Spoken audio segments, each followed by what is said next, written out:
Sinon, j'aurais fait un métier de planqué dans un coin.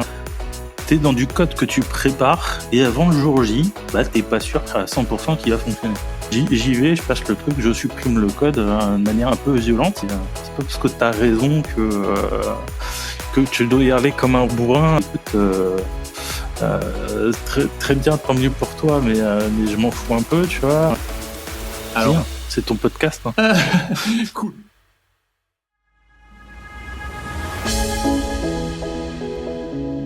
La vie de tech, c'est simple. C'est eux et leur ordi. Tout est prévisible, sous contrôle. Non, ça, c'est ce qu'ils voudraient qu'on croie. Parce que la réalité, personne n'ose nous la raconter. Enfin, jusqu'à aujourd'hui. Dans Tronche de Tech, on va leur tirer les vers du nez. On va leur faire raconter leurs meilleures anecdotes. Les nuits où tout part en sucette et les bugs que personne ne comprend. Et puis, s'ils sont sympas, on les laissera peut-être se vanter de quelques réussites. Je m'appelle Mathieu Sanchez, je suis le CTO d'Akazi et je vous souhaite une excellente écoute. Salut Rudy. Salut Mathieu. Est-ce que tu vas bien ? Ça va et toi ? Ouais, ça va, la forme. Écoute, bienvenue sur le podcast. Pour la petite histoire, il paraît qu'il y a une légende qui dit que si t'invites pas Rudy sur ton podcast tech, il peut pas être bien, c'est un mauvais podcast. Donc moi, par esprit de contradiction, je me suis dit, je vais pas inviter Rudy, je vais faire un podcast bien quand même. Et puis voilà. Bon, j'ai appris que t'allais être un peu encore plus occupé dans les mois à venir. Donc je me suis dit, il faut que Rudy vienne sur le podcast. Donc je suis très content que tu sois là. On a eu beaucoup de discussions ensemble, pas sur LinkedIn en fait, donc pas en live comme ça. Donc je suis très content de pouvoir parler avec toi en vrai. Merci de l'invitation. Donc écoute, Tronche de Tech, le principe, donc c'est de parler de toi. Je t'ai préparé une liste de questions qu'on va dérouler ensemble.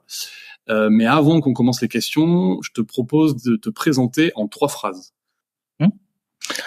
Du coup, moi, je suis un passionné de tech, de développement depuis assez jeune. Un jour, j'ai découvert que c'était un métier.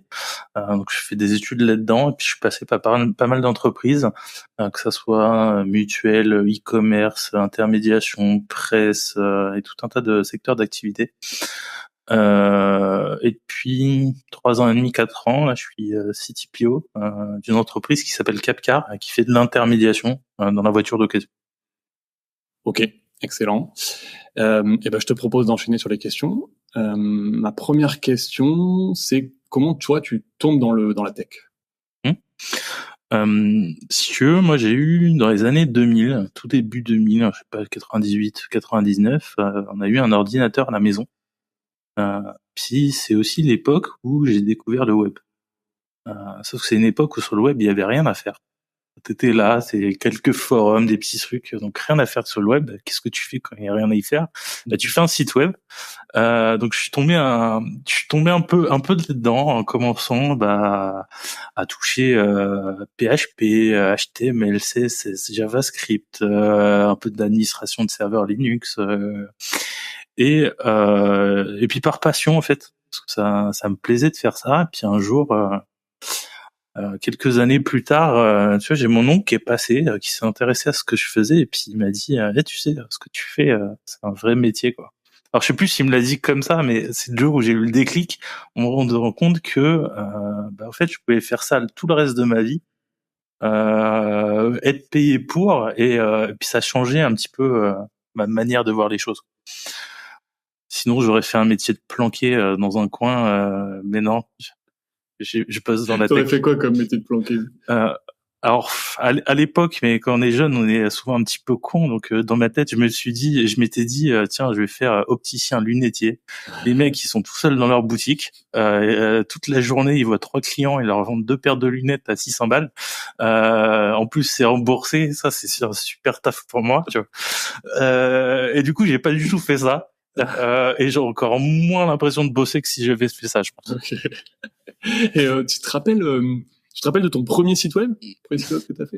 Ouais, je me rappelle. Tu vois, j'avais choisi alors je vais même pas donner le nom parce que c'est déconnecté du truc. Je peux te donner la couleur. Tu vois, le vert un peu flashy fluo. Il était vert flashy fluo comme ça. Okay.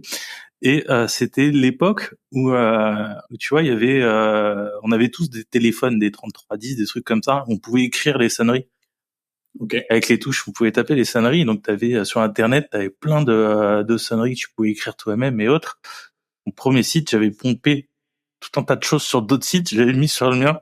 Puis j'avais des trucs de sonneries. Alors, ça n'a pas duré très longtemps. Après, j'en ai fait d'autres.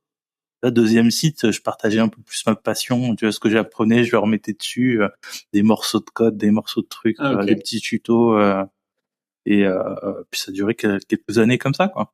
Ok, excellent. Donc toi, un peu au lieu de jouer à Warcraft, toi ton Warcraft, c'était de coder des sites web un peu. Voilà, ouais. J'ai pas beaucoup joué. T'as pas beaucoup joué. À Warcraft, j'ai pas beaucoup joué. J'ai joué à World of Kung Fu, moi. C'est normal. Ok. Tu peux jouer en réseau quand même à ce truc ou pas? Ah ouais. Ok. J'ai jamais entendu parler. Je regarderai. Il doit y avoir des. C'est normal. Ok. Excellent. Bon, j'imagine que c'était un truc de combat, quoi. Non, c'était comme Warcraft en moins bien. Ok. J'irai regarder ça. Ok. Je te propose de passer à la question numéro 2. Est-ce que tu as une expérience qui t'a marqué de la prod de ta carrière?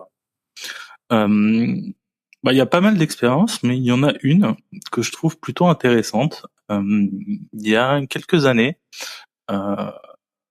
c'est 2017, j'étais dans la presse. Et dans la presse, à chaque élection, on a un événement assez intéressant, c'est de gérer les élections. Et gérer les élections dans la presse, c'est importer tous les résultats de toutes les communes, de toutes les villes, de de tous les départements, les régions, et puis de les rediffuser, parce que c'est un fort levier sur le SEO. Parce qu'à 20h, t'as les résultats globaux, mais sinon les gens s'intéressent vraiment à ce qui se passe dans leur commune, dans leur région. Et plutôt intéressant comme sujet, parce que ça, tu prépares du code, mais t'as une vraie deadline. Le jour J, faut que tu sois prêt, faut que tu récupères les résultats le plus rapidement possible pour les diffuser partout, par mail, push notification et autres. Et ce qui est assez marrant, c'est que tu te lèves tu vas bosser un dimanche à 18h. À 17-18h, tu te prépares et puis c'est là que tu vas bosser, quoi. Et puis ça, j'ai eu la chance de le faire à une époque où tu avais 2 tours d'élection plus présidentielle et législative qui s'enchaînaient. Donc c'était pas mal, ça te permettait de faire une bonne solution pour apporter tout ça, bien gérer tout ça. Et juste là-dessus, j'imagine, est-ce qu'il y a un système centralisé, une API, ou c'est chaque commune qui a... Voilà, alors là aussi c'est centralisé, mais c'est centralisé à l'ancienne. C'est que tu as un FTP public ouvert et tu dois aller chercher les résultats là-dessus. En plus, tu te rends compte assez vite que les résultats qu'on te met, des fois la première fois ils sont pas bons, donc les fichiers sont remodifiés. Donc faut pouvoir les récupérer, vérifier si ça a été mis à jour, renvoyer, remettre à jour pour avoir les bons résultats chez toi. Et puis ça te permet aussi, c'est une masse de données assez intéressante, parce que tout c'est sur des FTP, mais ça te permet de regrouper et de voir tout ce qui se passe sur plusieurs années, parce qu'à l'époque j'avais rapporté tous les historiques des 10 années précédentes, et puis il y avait 2 tours d'élection, donc j'avais pu faire une vraie machine de guerre pour le faire, avec un peu d'event sourcing, des bases de données relationnelles et MongoDB pour tenir la charge. Enfin, j'avais un système assez costaud, assez costaud pour ça, et c'est un truc projet super éclatant, quoi. Ce système, ce que tu disais, c'est que tu le construis pour un événement très ponctuel. Il est réutilisable après quand même. Là, l'avantage, c'est que alors il était fait pour être réutilisable, mais je pense que c'était une connerie, parce que le réutiliser pour 2 tours, ok, tu fais 2 tours présidentielles législatives, les prochaines élections elles sont 4 ans plus tard. Donc ton code réutilisable 4 ans plus tard, tu vois, moi j'étais pas chez eux aux dernières élections, donc est-ce que ça a été réutilisé? J'en sais rien, je pense pas, tu vois. Par contre, l'avantage de faire ça, c'est que ça pouvait, dans la même structure, pouvait gérer tout ce qui était données antérieures, puis refaire tout ça proprement, les bons liens et autres. Mais le truc marquant aussi là-dedans, c'est que t'es dans du code que tu prépares, et avant le jour J, t'es pas sûr à 100% qu'il va fonctionner. Ouais. Parce Tu as à peu près le FTP sur lequel ça va être déposé, mais tu sais pas si au dernier moment le format va changer un peu, s'il y aura une spécificité, un truc que t'as pas prévu. Donc ouais, après le jour J, à modifier ton code au dernier moment pour faire en sorte que ça fonctionne bien. Et puis la deadline bouge pas, quoi. À 20h, t'es prêt, les résultats commencent à tomber partout et l'enjeu, c'est d'être le premier à les avoir pour attirer tout le monde sur ton site et pas sur ceux des concurrents, quoi. Mais du coup, pour la journée de travail, du coup, tu disais, t'arrives le soir à 17h, 18h, mais ensuite, tu restes jusqu'à quand? Parce que tu restes jusqu'à minuit, 1h, que t'es sûr que les pages sont publiées quand le système tourne, qu'il est là, tu restes. Puis de toute façon, après, il y a plus personne, quoi. Donc, mais ouais, ok. Super. Enfin, c'est une expérience que j'ai jamais vécue 2 fois. Ok. Et stressant, du coup? Bon, pas tant que ça, parce qu'en fait, t'es préparé, tu sais que t'es là, ton système, je l'ai bossé pendant plusieurs semaines avant, vu que t'as une vraie échéance, tu as une vraie deadline qui peut pas bouger. En général, ta seule solution, c'est de prendre de la marge, et de te préparer longtemps en avance. Donc, le jour J, t'as peut-être des petits couacs, des petites choses, mais tu les résous assez simplement, et puis t'avances, quoi. Ok, chouette, intéressant comme expérience. Moi, j'ai pas du tout de connaissance de ce truc-là. T'as autre chose en tête sur les expériences de prod dont tu voudrais parler ou... Alors dans la même boîte, toujours dans la presse, il y a un autre truc, alors chose qui a rien à voir. On avait, si tu veux, t'as dans la presse, t'as des formats temps réel. Entre guillemets. Tu as des formats live où tu as un match de foot, tu as une actu, tu as du contenu qui arrive en temps réel et puis des gens qui suivent ça en continu pour voir ce qui s'y passe. On avait un format très statique à l'époque pour faire ça. On s'est dit, ok, on veut du temps réel et puis on sait qu'un gros concurrent, un autre de presse a dépensé un bon million pour faire son système de live avec Socket et autres.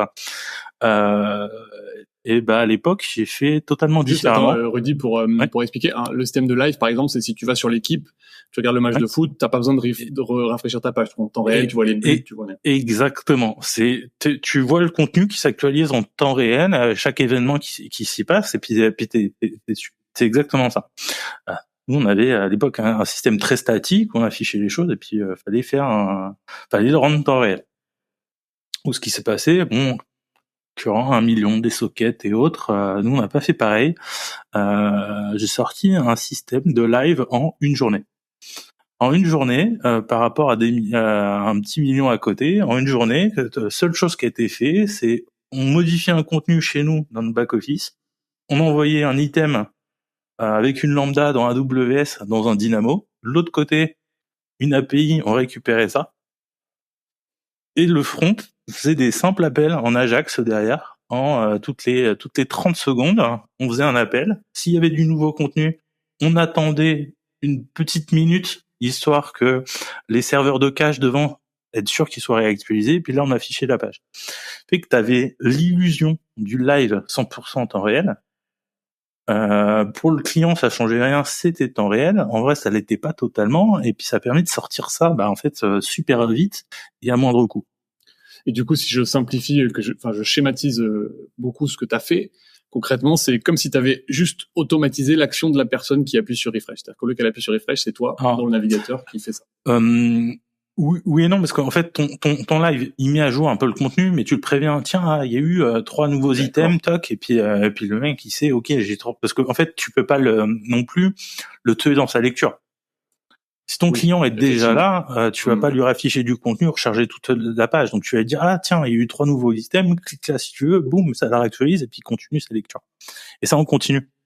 Donc c'est comme si je simplifie encore, c'est comme s'il y avait un endroit dans la page où quand il appuie sur refresh, ça va refresh qu'un bout de la page, par exemple.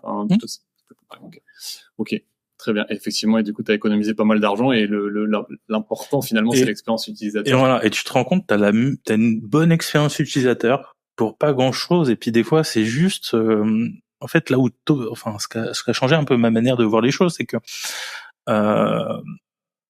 la bonne solution n'existe pas dans l'absolu. Ça sert à rien de partir dans une machine de guerre technique tout le temps, si le contexte n'est pas en phase. Là, le contexte, on voulait un live, on voulait pas que ça coûte cher, et puis on voulait la bonne expérience. En fait, ça nous a pas coûté cher.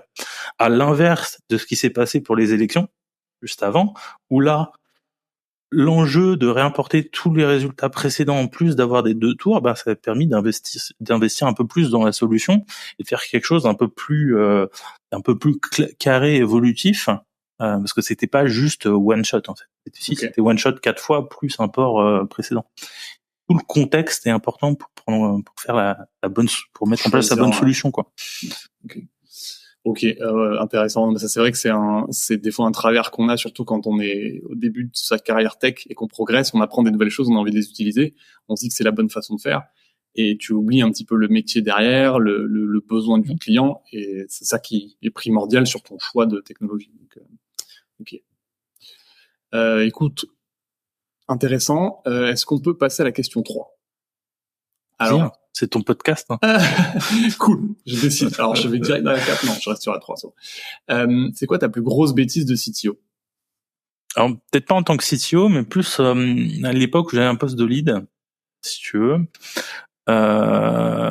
Souvent, c'est l'humain, tu vois. Quand t'es dans une équipe, des fois, il y a une décision à prendre. Là, à l'époque, on avait, si tu veux, j'étais dans une équipe, on avait bossé 2 ou 3 semaines, tu vois, sur du code, pour une feature, et puis on s'est rendu compte à la fin, ok, ce qu'on a fait pourra pas marcher, ça pourra jamais marcher, tu vois, c'était sur l'intégration d'un système externe, donc faut qu'on abandonne. Puis là, l'équipe, supprimons le code, tu vois, ok, bon, et puis à la fin, tu vois, l'équipe contente, donc on se tient pas prête à supprimer le code, au cas où, tu vois. Non, mais attends. Les gars, ça sert à rien. On supprime ça. Ok, on a bossé 3 semaines, mais c'est des coûts irrécupérables. De toute façon, on pourra pas le réutiliser. Petite friction avec l'équipe. J'y vais, je passe le truc, je supprime le code de manière un peu violente, sans avoir réussi à les convaincre avant. Et ce genre d'événement, tu vois, là, c'est qu'un exemple parmi d'autres. C'est ce qui peut créer des frictions dans une équipe. Même si c'est toi le lead dev, le CTO ou autre, en fait l'humain est super important, et même si tu as raison, tu vois, sur un cas comme ça ou sur une solution technique, tu peux pas négliger l'humain pour l'accompagner. Et si tu le fais, si tu le négliges, le problème c'est que tu peux créer des tensions sur le long terme qui aident pas et à ce moment-là et dans les semaines et les mois qui passent après, quoi. Ouais. Donc là, une leçon importante, hein, c'est pas parce que t'as raison que tu dois y aller comme un bourrin. Au contraire, quoi. Ouais. Et c'est intéressant parce qu'il y a plein de choses, je pense, dans ton sujet. Il y a l'aspect, comment dire, des fois, effectivement, t'as raison sur un truc, tu le sais parce que t'es peut-être le plus expérimenté. Mais si tu vas à l'encontre de ton équipe, tu t'es aussi en train, sur le long terme, de saper un petit peu ta position, parce que on connaît, hein, dans la tech, il faut pas, tu t'essayes pas de leader par autorité, t'essayes de leader par l'exemple, par montrer, faire progresser. Et exactement. Et là, dans ma tête, c'est passé la même chose. Hein. Je me suis dit, les gars, vous me faites chier, c'est la meilleure chose à faire, on y va. Et ça, c'est pas le bon truc. Mais ce qu'il faut savoir, c'est que de toute façon, la prise de décision est dans tous les cas frustrante. Que t'embarques l'équipe, tu vois, avec tout le monde, puis que t'as un consensus dans l'équipe. Le consensus, des fois, tu vas frustrer certains ou pas, parce que la solution sera pas parfaite, tu vois, sera pas pleinement l'un ou l'autre. Quand c'est démocratique, autant que ça peut l'être dans une équipe, le côté démocratique, en fait, tu vas frustrer des gens, quoi. Est-ce que la majorité va décider d'aller dans une direction? Ok, mais est-ce que la majorité a vraiment raison ou pas? En fait, pas toujours. Et puis certains vont certainement être frustrés. Et quand t'es directif et que t'as une personne qui prend la décision à la fin, c'est pareil, tu peux frustrer les gens. Et pour moi, il y a 2 solutions à ça. C'est que si c'est toi qui prends la décision ou autre, dans tous les cas, faut l'accompagner, l'expliquer, et puis c'est pas grave, et ça peut toujours arriver. Et le deuxième point, c'est plutôt dans le mindset. Ce qui est important de travailler dans une équipe, c'est la capacité, c'est le disagree and commit. C'est la capacité à dire pleinement quand t'es pas d'accord, et à l'être, et à discuter, à échanger, sans que puis ça peut influencer la décision, peu importe la manière, mais après, t'as l'alignement. Faut qu'une décision est prise, faut que tout le monde ait le mindset pour dire, ok, je m'aligne, la décision, c'est celle-là, on y va tous. Puis on n'y va pas pour se dire à la fin, ok, si ça marche pas, je peux pas te dire, je te l'avais bien dit, tu vois. Non, une décision peut se prendre de différentes manières, elle est prise, on y va, on s'aligne tous, et on avance. Et ça, c'est les deux plans d'un mindset, qui est. Si tu fais pas ça, le problème, c'est que si les gens te disent pas quand ils sont pas d'accord en amont et que tu t'alignes pas, en fait, tu perds beaucoup de choses. Et puis t'as des gens. Du coup, tu finis par bosser avec des gens qui exécutent juste, sans forcément avoir l'implication et l'engagement, et puis tu peux faire pas mal de mauvais choix. Donc c'est un problème. Et si personne est capable de s'aligner quand la décision est prise, tout le monde va pas dans la direction, parce que c'est pareil. Tu vois, t'as pas mal de problèmes au niveau de l'implémentation, et que t'aies tort ou t'aies raison, en fait, c'est important qu'on soit quand même tous alignés dans cette étape-là, quoi. Et tu vois, moi, j'ai vécu des choses un peu similaires là-dessus, où il y avait une chose qui nous empêchait de nous aligner et qui nous ralentissait beaucoup, c'était qu'on n'avait pas rendu explicite qui prenait la décision. Et c'est un truc, des fois, tu t'as oublié de dire ça, je sais pas pourquoi, et en fait, tu dis, t'as l'impression que c'est la démocratie, t'as l'habitude que tout le monde se mette d'accord, et en fait, le problème, c'est que des fois, on n'y arrive pas, on met très longtemps, donc c'est pas efficace, et du coup, le simple fait de rendre explicite qui décide, ça te permet aussi d'enlever les frustrations. Tu dis, ok, j'ai exprimé mon point de vue, il a été entendu, je suis pas d'accord, mais on sait que cette personne qui décide, peut-être que la prochaine fois, elle décidera dans mon sens, etc. Mais voilà, c'est un truc que j'ai vécu moi aussi, je trouve ça. Puis c'est super important, parce que même en tant que CTO, ce qu'on doit travailler, c'est de faire en sorte que chaque membre de l'équipe et que tout le monde soit capable de prendre les meilleures décisions. Donc d'aller écouter les autres, de se faire son avis, mais au final pas mal de décisions peuvent être prises par l'équipe, alors que ça soit de manière collégiale, mais souvent de manière individuelle, parce qu'il peut y avoir une personne qui prenne une décision, même un membre de l'équipe. Mais justement, quand tu prends de la décision, en fait, ton rôle, c'est quand même d'aller chercher l'avis des autres, voir si t'as pas des angles morts toi-même, et puis. Oui, mais de toute façon, après, quand tu prends une décision, il faut l'assumer aussi. C'est-à-dire, si t'as pris une décision contre tout le monde, et que tu la prends contre tout le monde, et qu'après on s'aperçoit que t'avais tort, bon, il va falloir, tu vas pas le faire 3 fois, quoi. Ok. Est-ce qu'il y a un sujet sur lequel t'as changé d'avis dans ta carrière? Alors, il y a plein de sujets, si tu veux. Alors, il y en a 2 qui me viennent en tête, mais déjà, sur l'agilité. Au sens large, il y a quelques quelques années, on va dire, de longues années, moi, l'agilité, c'était Scrum, on y va, framework et tout, c'est moderne et autres, et puis on applique une méthode. Quelques années plus tard, je me suis dit, bon, en fait, l'agilité, tiens, c'est un mindset, c'est des valeurs, c'est de l'humain, c'est tout ça, et c'est plus important que le cadre, parce que le cadre découle de ça. Et aujourd'hui, j'ai encore changé de point de vue sur la question. Pour moi, l'agilité, c'est qu'une capacité. C'est ta capacité à être réactif au changement, bouger et autres. Et en fait, tout ce qui vient autour, tu vois, l'humain et autres, c'est juste la meilleure manière d'avoir cette capacité. Et je le résume à ça aujourd'hui. C'est soit je suis capable d'implémenter un truc, de changer d'avis du jour au lendemain et que ça se passe bien, et à la fois mon équipe, mon organisation et mon système sont capables de le gérer, de pivoter comme il faut et de s'adapter comme il faut, soit ils sont pas capables. Donc t'es pas agile ou pas agile, c'est que t'as un certain niveau d'adaptabilité à ton environnement. Ça c'est le premier truc. Le deuxième truc, je pense que c'est plutôt autour des pratiques, des bonnes pratiques. Il y a quelques années, dire que je cherchais les bonnes pratiques pour tout, sans forcément avoir tout le contexte derrière, et juste d'appliquer les bonnes pratiques. Et juste dans l'application, c'est quoi la bonne pratique, et donne-moi ta bonne pratique, ok, je l'applique, c'est la bonne pratique. Aujourd'hui, c'est plutôt tout mon approche, on va dire. Pour moi, toutes les pratiques sont devenues des outils, on va dire, et à la fin, il y a juste l'équation, c'est que ça marche ou ça marche pas, quoi. L'idée de l'entreprise, c'est de et puis de la tech, c'est de maximiser le retour sur investissement, de faire les bons choix, d'avoir une bonne mentalité à court, moyen, long terme pour continuer d'aller vite. En fait, c'est ça le seul juge de paix. En fait, toutes les pratiques qui viennent aider là-dedans sont intéressantes. tu vas améliorer ta qualité et ta capacité d'itération. Toutes celles qui le font pas, même si on dit que c'est une bonne pratique, en fait, non, c'est pas la pratique qu'il te faut dans ton contexte. Donc, la notion de bon ou de mauvaise pratique, tu vois, je l'ai un petit peu mis de côté pour la remplacer par la mesure et l'efficacité derrière. Et la question qui me vient là-dessus, c'est tu vois, ce qui est difficile, je trouve, avec les bonnes pratiques, c'est justement, tu parles de la mesure, de l'efficacité. Ouais. Moi, j'ai toujours du mal avec cette mesure-là parce que c'est difficile, tout est difficile à mesurer souvent dans ces contextes-là. T'as l'humain, finalement, est-ce que tu fais plus ou moins de bugs, est-ce que tu livres plus ou moins vite, est-ce que t'as de la vélocité, tout ça. Et des fois, c'est l'impact de tes bonnes pratiques qui sont vraiment sur du long terme. C'est au bout de 2 ans que tu vois vraiment l'impact. Tu vois, t'as l'impression que tu vas plus vite à court terme. Donc, comment tu gères ce truc-là? Au bout de 2 ans, tu sais, alors après, t'as différentes choses. Si tu veux, t'as ta bonne pratique très opérationnelle sur ton process, des choses que tu peux changer très rapidement. Quelque chose que tu peux changer très rapidement, en fait, tu vois un impact très rapide, en fait, et puis s'il faut revenir en arrière, tu peux le faire. Donc c'est important, c'est d'avoir ta mesure. Tu vois, le nombre de bugs que tu fais, faut pouvoir le traquer. Ta capacité d'itération, faut pouvoir le traquer. Mais ça, en quelques semaines, tu peux commencer à avoir l'impact d'un changement.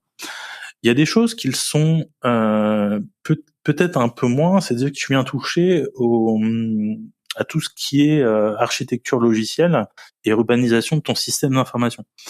Dès que tu as quelque chose qui est très transverse, où tu sais, si tu le changes demain, si tu le fais demain, ça coûte bien plus cher que de le faire aujourd'hui, tu vois, et ça rentre dans l'équation. Et du coup, tout a pas la même portée. En fait, mais pour moi, tout ce qui vient toucher à vraiment l'architecture logicielle, le software design, surtout sur les éléments les plus transverses, en fait, c'est là où il faut être le plus vigilant et se laisser un maximum d'options d'évolution. Quand tu dis éléments les plus transverses, c'est quoi concrètement? Dès que tu fais je veux dire que tu fais des choix d'architecture d'urbanisation, c'est-à-dire que tu as ton système d'information, en fait, que tu fasses le choix de le découper en différents domaines fonctionnels. En fait, ces différents domaines fonctionnels, les refusionner, les resplitter, une fois qu'ils sont couplés ou découplés, en fait, c'est pas si facile. Tu vois. Comment ta communication entre des différentes briques logicielles, tu vois, tout ça, c'est transverse. Si tu fais, tu vois, si tu choisis de t'adosser un framework, de faire du MVC de manière traditionnelle, le jour où tu veux sortir de ça, t'es obligé de tout péter, en fait. Tu vois, donc c'est transverse. De manière Ok, d'accord. Et donc ces trucs-là, ce que tu dis sur les choses transverses, tu dis qu'il faut faire quoi? Tu dis il faut prendre un pari, c'est même pas un pari, c'est là où faut, si tu veux, la solution est souvent la même, c'est faut se laisser le plus d'options. Là, t'es dans l'ingénierie logicielle, c'est faire les bonnes abstractions au bon endroit, faire les bons découplages au bon endroit, parce que de toute façon, ça te permet d'avoir des plus petites briques et de les faire évoluer plus facilement. Et toute une question de découpage et de découplage. Et même sur ce sujet-là, je trouve que c'est difficile aussi parce que tu vois, t'as la notion d'over-engineering, où là on va trop loin dans l'abstraction et en fait ce juste milieu, on essaie chacun de le trouver, on n'est pas tous d'accord. Si tu veux, le juste milieu, moi je le vois surtout sur le côté très transverse en fait. Je vais revenir là-dessus, mais si tu as une solution et puis tu dis ok, là ce que j'ai développé, s'il faut que je refasse tout de A à Z demain, combien de temps ça me prend? Et cette question, tu peux te la poser à chaque fois que tu développes quelque chose. Je dois tout refaire demain de A à Z. Combien de temps ça me prend? Est-ce que ça me prend plus de temps qu'aujourd'hui? Et en quelle proportion? Si demain tu te dis, en fait, oui, ce que j'ai fait là, je dois le refaire demain, ça me prend 6 mois, parce que c'est tout imbriqué partout, là t'as un problème. Si demain la solution c'est de te dire, en fait, ça me prend à peu près autant de temps qu'aujourd'hui, c'est que t'as pas de problème en fait. Ouais. Ok, donc tu pèses en fait le temps que tu mets à faire versus le temps que tu mettrais à refaire. Et exactement. Le temps que tu mettrais à refaire, il est souvent essentiel, tu vois, parce qu'il permet de faire pas mal de choix. Tu choisis un framework et tu te dis demain, ok, combien de temps j'aurai pour refaire tout ce qui est mis dans le framework par rapport au temps que je gagne aujourd'hui, tu vois, ou changer de framework autre. Puis ça vient guider la plupart de tes choix techniques. Tu vois, c'est pour ça que tu reviens souvent à dire, ok, je vais me coupler le moins possible au framework. Okay. Je vais découper comme ça mes domaines fonctionnels parce que je suis très lié au métier. Mais demain, ça va pas bouger fondamentalement, alors que l'interaction au sein de ces domaines fonctionnels, ça peut être transformé, ça peut évoluer, ça peut être refait de A à Z sans souci. Ok. Non, mais je vais retenir cette guideline. Là, j'aime bien. Je trouve ça intéressant de peser ce que tu fais par rapport à combien de temps tu mettrais à refaire tout ça. Enfin, j'ai pas jamais pensé à ce truc-là. Intéressant. Top. Est-ce qu'il y a, question numéro 5, est-ce qu'il y a un truc qui t'énerve? Alors, il y a plein de trucs. Alors, m'énerver, c'est un grand mot, mais Qui t'irrite alors? si tu veux, il y a tout un tas d'expressions toutes faites ou de trucs que j'entends dans la bouche de certains devs de temps en temps qui m'irritent un peu. Si tu veux, il y a le très classique, ça marche sur ma machine. Tu vois, ouais, bon, bah écoute. Très très bien, tant mieux pour toi, mais je m'en fous un peu, tu vois. Il y a le c'est pas mon rôle, tu vois. Souvent, tu vois, dès qu'il faut étendre un peu sa zone d'expertise, bah, dans une entreprise, tu as besoin de personnes capables d'aller faire des choses qu'ils ont jamais fait encore, d'apprendre et puis de prendre le truc pour aider à faire évoluer. Donc je peux entendre le je sais pas encore faire ou je sais pas faire ou j'ai pas encore le temps parce que j'ai ça à faire à côté ou le bah en fait non, ça c'est prioritaire et puis ça je peux pas le faire maintenant, ça je peux très bien entendre, mais le c'est pas mon rôle, tu vois, ou c'est pas mon taf, j'ai du mal. Ouais. Juste pour commenter un peu ce truc-là, ça marche sur ma machine. En fait, il est un petit peu, démerde-toi, tu vois. Ça marche sur ma machine, donc c'est pas mon problème. Ouais, en fait, souvent c'est un peu ça. Là.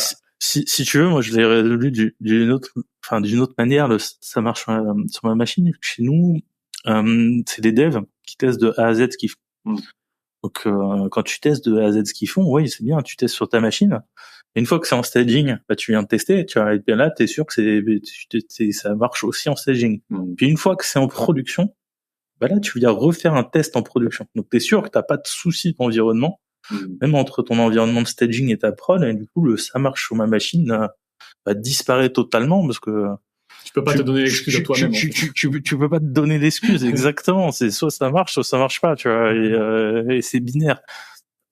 Tu peux quand même le crier dans l'open space. Ça a marché sur ma machine. Ouais, tu peux, tu vois. Mais moi, j'ai plutôt l'impression que c'est une bonne manière de se donner conscience. C'est vrai, non. J'ai bien testé quand même. Hein, regarde, ça marchait sur ma machine. Je sais pas, il se passe un truc magique. Il y a un truc, c'est en dehors de ma zone. Mais non, mais souvent, c'est que juste t'as pas assez testé, t'as pas assez un truc, t'as peut-être eu un commit de trop, un truc que t'as changé au dernier moment. Et c'est pas grave, ça arrive, tu vois. Mais si tu testes sur l'environnement d'après, bah ça arrive plus, quoi. C'est un truc un peu rigolo que t'as dans tes premières années de dev où je me rappelle très bien en fait, ça marche sur ta machine, tu comprends pas pourquoi ça marche pas ailleurs et tu te dis, c'est sûrement un truc ultra compliqué que je peux pas comprendre, c'est le compilateur, c'est un truc comme ça, t'as des excuses. Et 3 fois sur 4, quand tu retestes sur ta machine, ça marche pas sur ta machine. Tu vois, et ça beaucoup ne l'admettent pas, mais en vrai, en fait, je l'ai pas vraiment testé. Ouais, ou tu l'as testé, mais t'as changé autre chose après, tu vois, souvent, c'est... Ouais, c'est vrai. Ouais. Intéressant. Ok. T'as un autre truc en tête là-dessus?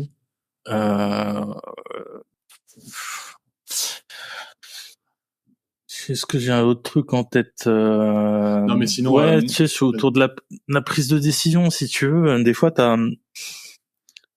un truc qui est chiant, c'est que t'as des gens qui cherchent la bonne décision. Tu vas prendre toujours la bonne décision et en fait tu te rends compte assez rapidement dans la tech que des fois tu dois juste choisir entre 3 mauvaises décisions, trois mauvais choix, le moins mauvais choix, et que ton idéal de décision, bah juste tu peux pas le prendre, quoi. Et si tu choisis pas vite, faut y aller. Ça c'est assez souvent. Puis ça touche pas mal de gens, hein, que ce soit des développeurs, des managers, le produit et autres. Ben non, en fait, faut pas oublier vers où on va, le but, et tu peux pas passer 3 mois à chercher un truc parfait que tu trouveras jamais. Ouais. Quitte à dire, je peux pas décider maintenant, je déciderai plus tard. Mais c'est faisable, ou choisir un des mauvais choix parmi les mauvais choix, le moins mauvais, et puis de l'assumer quand même, quoi. Ouais, ça je vois, okay, je vois bien. Puis on revient au contexte, quoi. C'est que t'as toujours un contexte, faut toujours jouer avec. Oui, c'est ça. Agir au lieu de passer beaucoup de temps à rester un peu paralysé sur une décision. Mais oui, je vois que c'est quelque chose, je comprends, qui est assez difficile. C'est des fois tu fais intervenir des des gens pour prendre la décision à ta place aussi, pour te dédouaner. Ça se fait pas mal aussi. Mais... Ouais, ça c'est... y a rien de mieux pour se déresponsabiliser. Ouais, je suis d'accord avec ça. Ok. Rudy, on a bien fait le tour. J'ai quand même envie de te poser une question là. Je vais tester un truc avec toi. Est-ce que tu crois, on est très rationnel, tu sais, nous les devs, est-ce que toi, tu as une croyance un peu irrationnelle? Bon, je pense pas en avoir, si tu veux. Moi, en tout cas, dans le taf, j'ai un côté très data-driven, très héroïste. J'aime bien me mesurer, j'aime bien croire. Donc, j'ai pas de... si tu veux, quand tout va bien, je suis très rationnel. Tu vois, il y a pas de souci là-dessus. Ce qui n'empêche pas de temps en temps tu vois, quand t'as pas de réponse rationnelle, tu vois, et que ça existe pas, tu vois, il y a toujours des questions existentielles, des petites choses comme ça, tu vois, tu peux toujours les voir de manière rationnelle, mais au bout d'un moment, tu vois, tu peux rêver un peu, c'est pas un problème, mais je pense que ça peut m'arriver aussi, tu vois. T'as des exemples ou pas? T'as un truc qui te vient ou... Non, comme ça, non, c'est un peu quand t'as pas de choix sur les décisions, t'as que des mauvaises décisions, tu vois, décisions irrationnelles. Je sais pas si c'est irrationnel, mais tu sais pas, en fait, tu sais pas si c'est rationnel ou pas, quoi. Ouais. Décision, t'as pas tous les éléments de réponse, t'as pas les trucs, bon, bah, tu vis avec.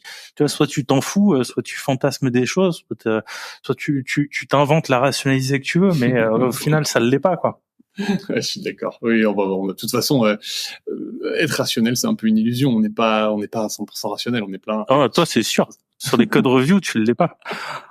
On en parlera, ça. On en parlera. Je fais pas de teaser ici puisque je fais pas encore de pub, mais on en reparlera tous les deux. Excellent. Écoute, Rudy, merci pour tout ça. Merci pour ton temps. Je te propose juste de te laisser le mot de la fin si tu veux dire quelque chose, ce que tu veux.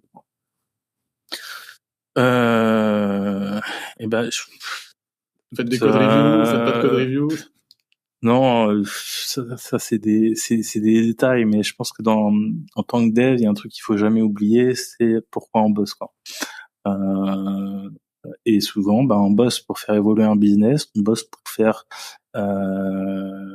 pour développer une activité, développer des choses, et ça devrait toujours être la boussole derrière toutes les pratiques, toute l'organisation, tout ce qu'on peut avoir. En fait, c'est ça qui est censé driver toute l'amélioration continue. Donc une fois que tu sais où tu vas, il suffit de mesurer, d'avancer, par petits pas, on peut changer, faire évoluer pas mal de choses, quoi. Et ce côté pragmatique, on va dire, je pense qu'il est essentiel dans la tech. Ok.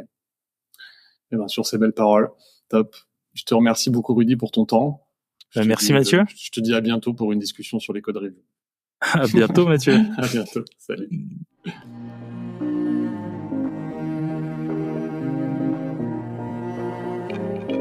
Ça y est, c'est terminé.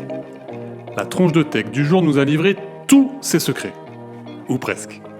S'ils t'ont plu, n'hésite pas à nous le dire en commentaire, à noter le podcast ou à m'envoyer un message sur LinkedIn. Dernière chose, si tu es freelance ou indépendant ou que tu envisages de te lancer à ton compte, tu auras certainement besoin d'un expert comptable. Dans ce cas-là, viens voir ce qu'on fait chez Akazi sur www.akazi.io. Ça s'écrit ACASI.io.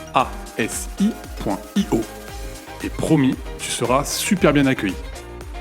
Sur ce, je te dis à très vite pour un prochain épisode de Tronche de Tech.